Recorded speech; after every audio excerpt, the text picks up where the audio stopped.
Schön, dass ihr wieder eingeschaltet habt. Mortal Kombat Legacy Collection ist jetzt wieder am Start.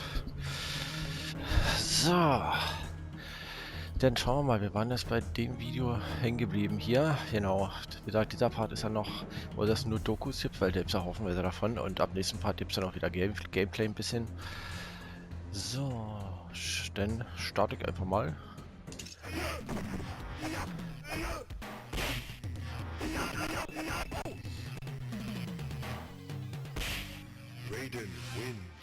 Street Fighter had this feature which I loved and hated at the same time. You can get your opponent dizzy. I loved the fact when I was the aggressor and saw my opponent dizzy, you're almost like salivating at this free hit that you get. And then I hated the idea of being the victim. I put the dizzy feature at the end of the fight. You just get like one last hit. And everybody would do an uppercut as your kind of like payoff.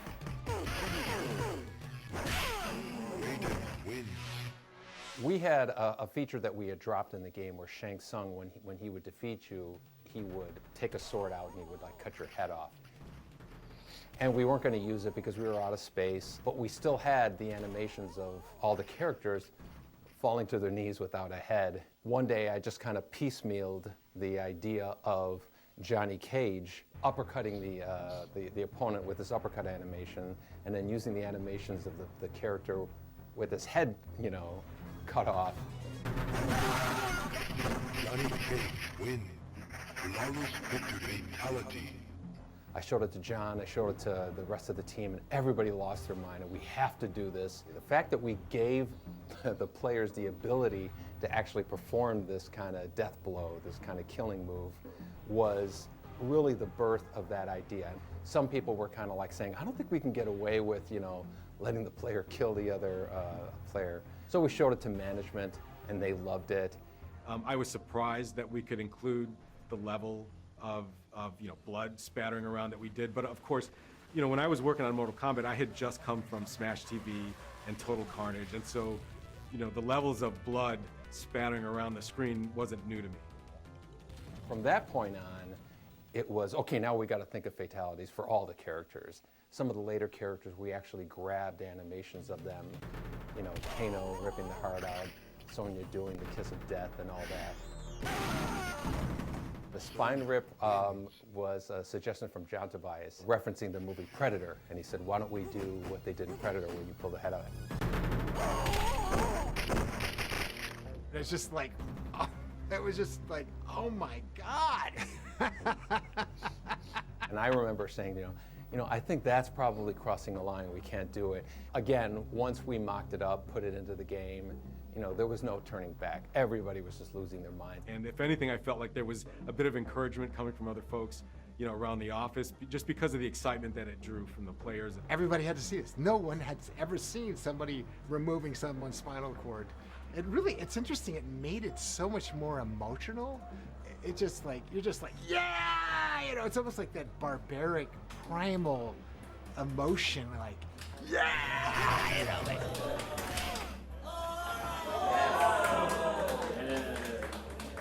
we never performance captured a fatality for Liu Kang. But there were some animations that we had not used. One of them was this really cool cartwheel kick. Whoa. Yeah, let's grab that again, even if we don't use it. Right, we'll use it someplace. We were both like, wow, we'll find a place for that. When it came time to do Liu Kang's fatality, we just spliced on the uppercut animation at the end of it, and it wasn't disgusting, it wasn't gross, it wasn't shocking. Liu Kang wins. And we just kind of reasoned with ourselves to say, well, Liu Kang's the hero, he's a Shaolin monk, he's peaceful, heroes don't kill people, so he just gave him a big uppercut. The process of adding fatalities into the game created so much energy in the whole studio in terms of their excitement for the game that we knew there was no backing out of it at that point. again, you're in a very small screen environment. You really have to exaggerate things. You have to make it just outrageous.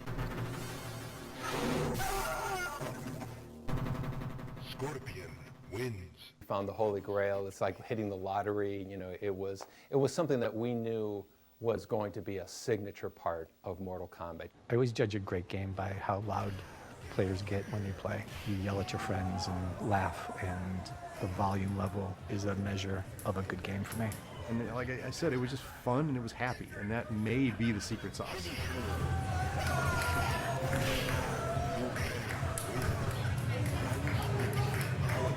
Again, when you see people playing the game and they're losing their minds and they're reacting to it, there's your fuel. Yep. There's your fuel for the next, you know, for the next year to do it. So. Ja, also ob Mortal Kombat auch wirklich so erfolgreich gewesen wäre, wenn sie jetzt die Fatalities nicht eingebaut hätten. Man weiß es nicht, wa? Aber gut, zum Glück ist es so gekommen, weil ob es in Mortal Kombat heutzutage noch gegeben hätte, das wäre die Frage, wa? Judy, denn ja, machen wir weiter. Who put the K in Kombat? I did. I put the K in Kombat. I didn't come up with a name, but the K. This is my story, this is my memory anyway. I came up with Mortal and the K instead of a C. Yeah, well, you know what's going to happen? We're going to come up with all the names. We're all going to like them, and Ed's going to hate every one of them. Why? DEFCON is overused. Where? Everywhere. I've heard that so many times. Yeah, every time you watch War Game. Ed's probably right behind me, isn't he? Like going, no, you didn't. I think there's different stories going on. This is my recollection. It's been 30 years. We had a bunch of words written on a grease board. We didn't have a name, so there was a bunch of possibilities, and one of them was Mortal Kombat. Kombat was written, I don't know if it had a K at the time, but Steve Ritchie, he said the words, what about Mortal Kombat? They had Combat on their whiteboard, but they were all a lot younger than me, and I'm not sure they ever heard of the phrase, they fought in Mortal Kombat, meaning somebody's gonna die. It is what this game is about. It's Mortal Kombat. And when he said that, you know, from my perspective, it was like, whoa, there's the name right there. But I don't remember, do you remember where the K came from? Yeah, so, what I remember was that. And then I think we went to legal with that name, Mortal Kombat, with a C. And they came back and said no, because they couldn't trademark it. Because it was, I guess, a common term. I remember it was John Vogel, right, who wrote the K. Yeah. And in fact, he might have done that before that conversation with the legal department. As a joke, I was in the room with Ed, and as a joke, I changed the C to a K, and we were like laughing about it. Ha ha ha, that'd be funny, oh, it's so stupid. And then, so I said, all right, and I was putting it back to a C, and he goes, no, leave it, just leave the K. And so that's my memory as how it happened. No, it was me, because the C was like, I don't know, just look cooler with the K. That's my thoughts. And then I think we went back to legal and said, what about if it has a K? And then they went away, and then they came back and said, yes, you can. If you put a K on it, we can trademark it. Actually, John Vogel's involvement does ring a bell for me. I don't think I was enamored with the K. I thought it was goofy. And then when the realization hit that, well, if we change it with a K, we can use Mortal Kombat, it's like, oh, damn it. We're going to give it, like Vogel was right. Yeah. So whether you hate me or love me for it, now C's are now K's.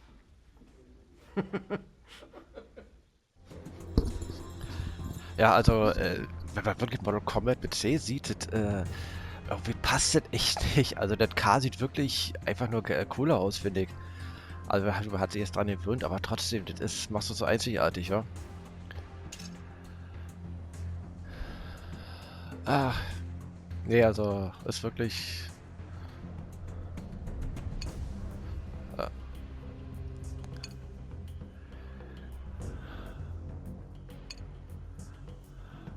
Ja, also die ganzen Cameos, die geheimen Dinger, was die da gemacht haben noch, ist schon cool. Der Klang von Mortal Kombat. Na, dann geht's weiter, wa? This is the sound area. This is where they make all the sounds for the games. I am an audio director here at NetherRealm. The sound guy, like gotta get the voices in. Dan shows you cool stuff every couple of days. He just comes in and you go, great, this is awesome. And he's a lot like Ed, where I just have this confidence that, he's going to go away and come back with something spectacular. That's the Johnny Cage Nut Crunch, I believe. Didn't someone make a candy bar, Johnny Cage, Nut Crunch bar? Again, we didn't know what we were doing, so it's just okay, it's a fighting game, a lot of yelling, a lot of pain.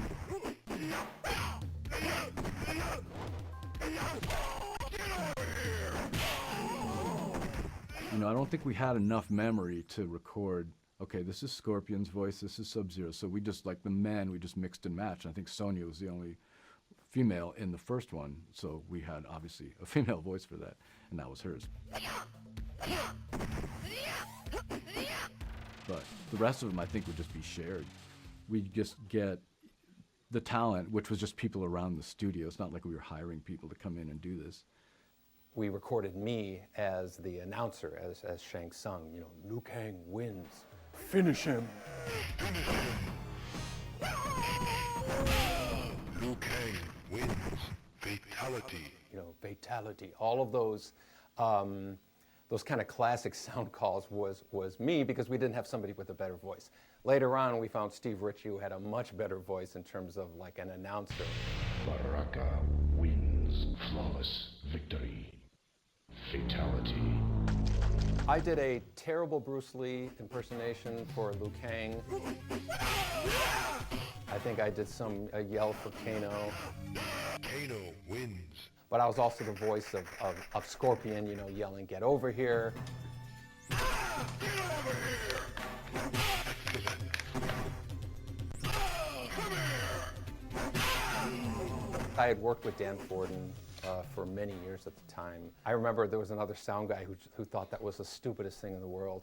And it kind of was, you know. Why would a ninja, you know, yell, "Get over here"? That's such like an American kind of thing. Scorpion wins. The idea was, again, the outrageous presentation. We really wanted to have, you know, just yelling and loudness in general into the game. From something that became with such silly roots and beginnings, you can't imagine Scorpion not having the "Get over here." Ed would get me, this is back in the days of VHS, right? He would get me a playthrough of the background that I'd be working on. These are the instruments that I have, and look at the background, trying to think of like, well, what makes sense musically for this. You try to imagine the action of playing the game and what the music's gonna do to like get you revved up.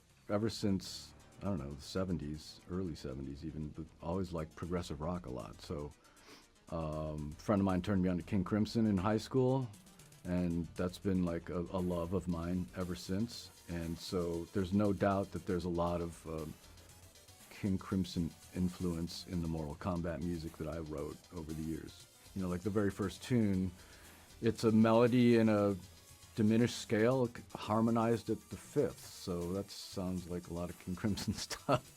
I think they pretty much liked everything I did. I don't remember doing over too many things. Now and then there would be like, you know, maybe you should try this instead of that, and some sort of corrective feedback, but for the most part, it's just we were just kind of making it up as we went along.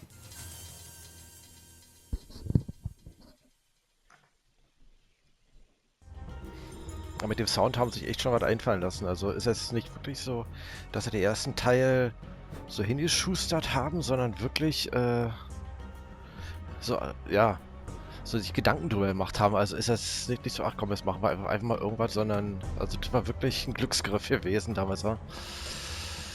So, gut, der erste öffentliche Test. Ja, da bin ich jetzt mal gespannt.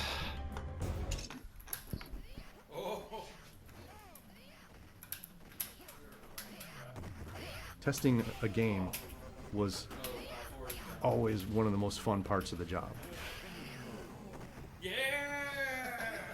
In the earliest days of Mortal Kombat development, the only place you could play the game was in Ed's office. I would play the game every day. Ed would call me in to try something out, but other people, you know, would walk by Ed's office and see what he was working on and come in and play the game, and it was very valuable feedback, because that feedback was coming from guys like Eugene and Mark Trammell and George Petro and, you know, a lot of the other developers in the office at the time. Eventually, we would put a game out in the hallway for anybody to play. And so we'd get pinball designers would come down and play the game. There were folks who worked in the factory would come back and they'd play the game. And so we'd watch folks kind of play the game, and we'd take notes on sort of, you know, what the reactions were.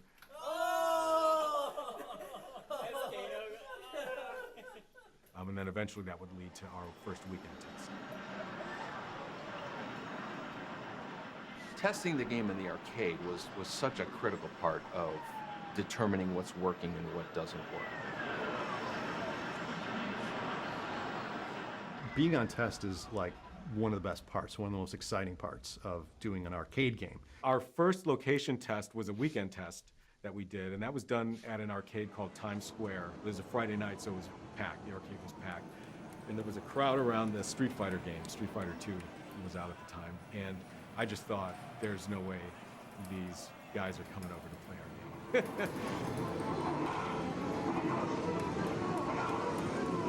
It was like this big event. The whole video game department would go, no matter whose game it was. You'd roll a blank black cabinet into an arcade and just turn it on. When we brought the first Mortal Kombat game out on test, there were 6 characters. We didn't have Sonya yet. A whole bunch of things just weren't working. And it was all about just kind of the fundamentals, the feel of it, the reaction to the visual, the reaction to blood.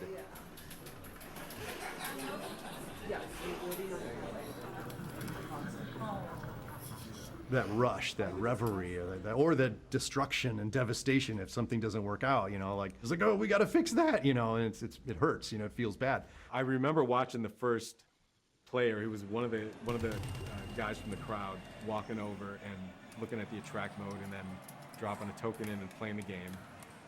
And then I remember he walked over, tapped, fell on the shoulder, you know, called him over, and then the other guy came over, and then they played the game. And then slowly people migrated over. Whenever you would see a secret move come out, I remember the first time they saw Raiden do the dive move, you know, you'd hear an audible, you know, cheering or gasp, or, you know, how did you do that?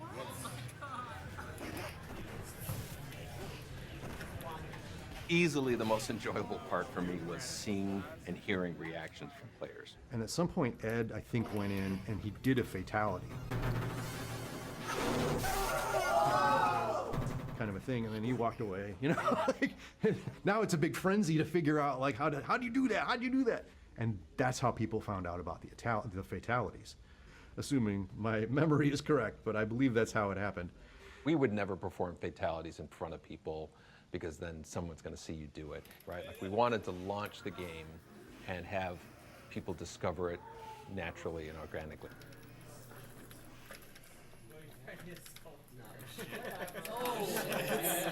Testing the first Mortal Kombat, there was a certain amount of anonymity, I guess you can say. Like, we could be in an arcade watching with a crowd of other people and be close enough in age to them that we just kind of blend in. You know, what is this new game? And then you would get a candid response. Once you tell them that you worked on the game, then you know, they're not going to say anything negative about it. Across the street from Times Square was a pizza place. And so we would go across the street, get some pizza, and we would discuss, you know, everything that we saw, what was cool, what was not cool, or, you know, what should we change? You know, hey, that was cool. And it was so much fun. Seeing that first game on test was so reaffirming that we had something big. I saw players get so excited they just had to run. They just had to run around like in circles.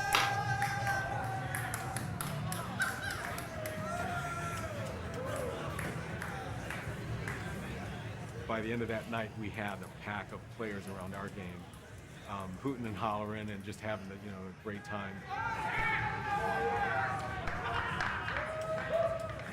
Players that we saw first see the game on a Friday, we saw them the entire weekend. And I think at that point I thought, okay, we're gonna be okay.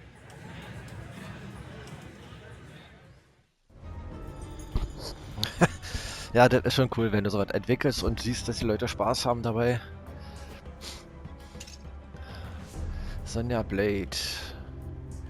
Gab es nur, 6 Figuren. Nachdem das Team die Reaktion der Spieler gesehen hatte, wurde klar, dass ein weiterer Charakter gebraucht wurde. Ja, also ist schon Sonja, also ja, eine Frau braucht man eigentlich immer, wa? Let's try the one you were talking about. Where she... Could you like, well, probably in the back.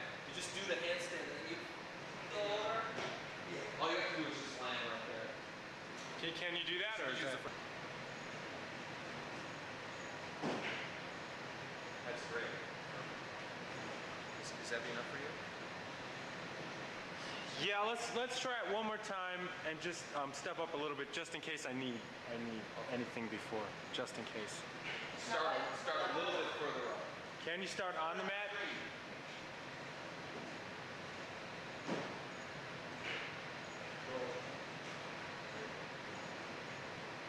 Okay, now once from the middle, act like you're just getting into it. You even have to. This is so we can do the beginning part. She should do it from the stance.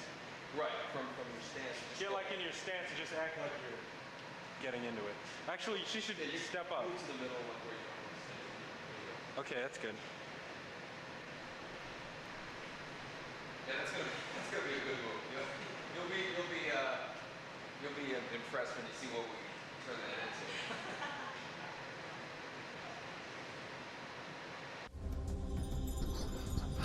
Oh ja, das ist wirklich eine Scheißarbeit, ey, wenn du wirklich siehst, was die halt machen müssen, ey. Das ist echt heftig. Ach ja. Naja, denk mal, jetzt können wir noch, wa?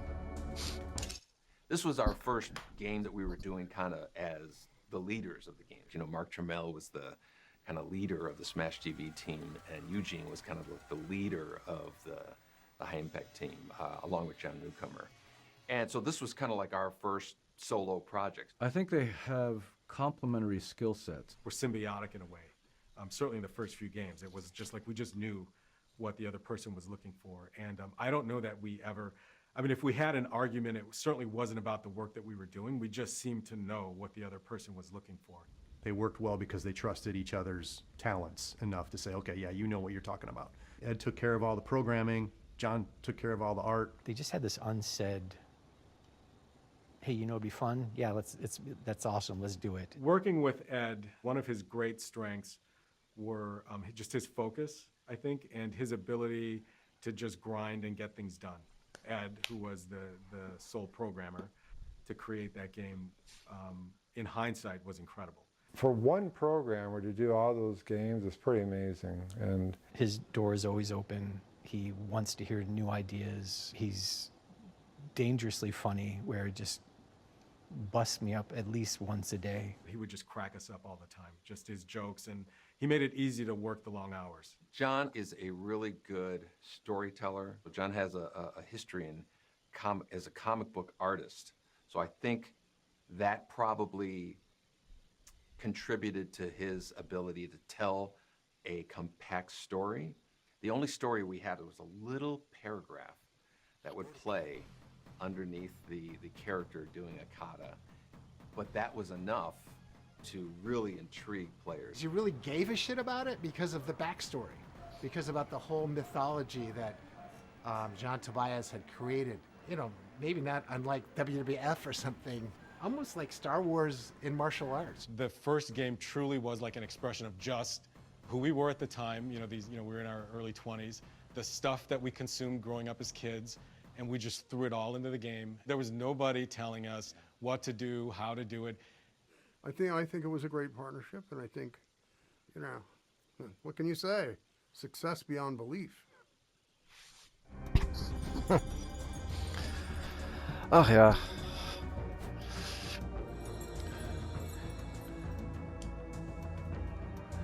Der Schneideraum.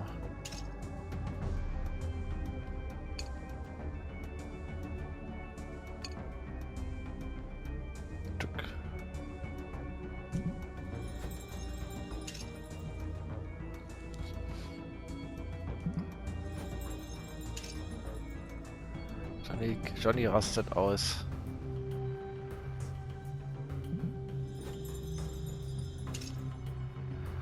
Die war schon Cage.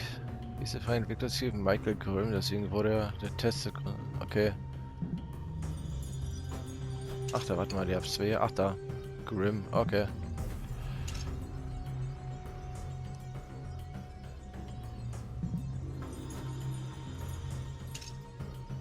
Turbo versteinert.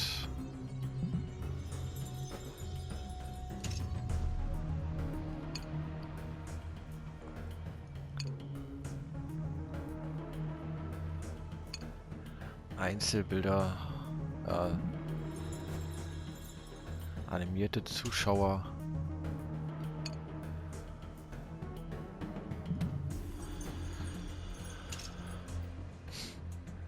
Die unsichtbare Schrift.